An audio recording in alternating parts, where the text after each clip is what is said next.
So over here you can see that I got these photos right here, and let's say what I want to do is I want to export this collection right here. If you want to export out other collection, then you can simply go around onto that particular collection, and then that photo will be selected right here. So let's just go around over here and select a collection that we want to actually go ahead and export right here. So I'm just going to go around onto this one right here, let's say for example, and export this out.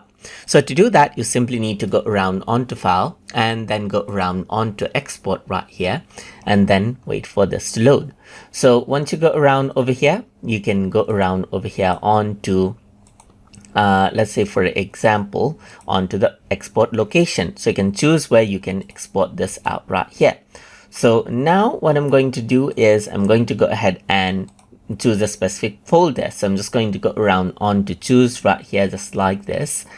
And then I'm going to go around over here onto my particular folder where I want to export this out. So I'm just going to go ahead and export it inside of images, and I'm going to create a new folder right here called Lightroom right here, just like this. So let's just go ahead and then export this out right here. So I'm just going to select this folder, and then over here what you can do is you can go ahead and utilize some Lightroom presets right here as well, and user presets as well. So you can see that these are what you have right here. So now I'm simply going to go around over here, and you can see that I can also choose watermarking. So I can choose the template of my watermark that I have made as well. So I'm going to just choose logo watermark right here. So once you go ahead and do that, you can actually choose different things. Like you can choose the image format that you want to export this in.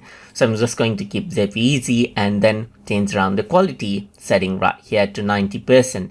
You can also select a color space as you want and resize to fit a certain width and height in pixels as well, and even sharpen the output for screen, for matte paper, glossy paper, according to how you want as well. But I'm just going to keep it as it is right here.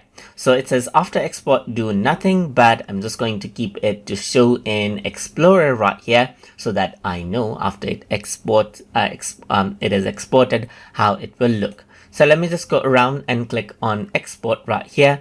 Then what happens is that it will start exporting out the file, as you can see right here.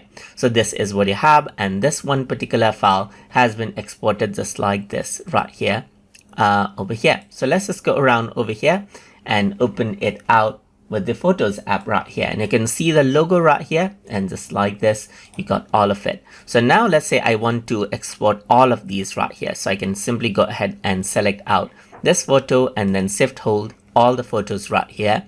Then what I can do is I can go ahead and then I'm going to go ahead on to export right here, just like this. So I'm going to choose the same location right here, just like this, as you can see, and then keep watermark, that is logo watermark, or this time let me just choose YouTube text watermark right here. After export show in Explorer. So let's just go ahead and export this out right here. So now I can simply go ahead and overwrite it or use a unique name for the photo that's already exported. So let's use a unique name, and that it is now exporting all the selected 12 files right here. So you simply need to go ahead and wait, and once it is exported, this is what you have, as you can see right here. So if I were to go around over here and double click, then you can see that this is the photo right here. And that is how you can export out photos inside of Adobe Lightroom. So I hope you guys learned something as always. And as always, please like, comment, share, and subscribe.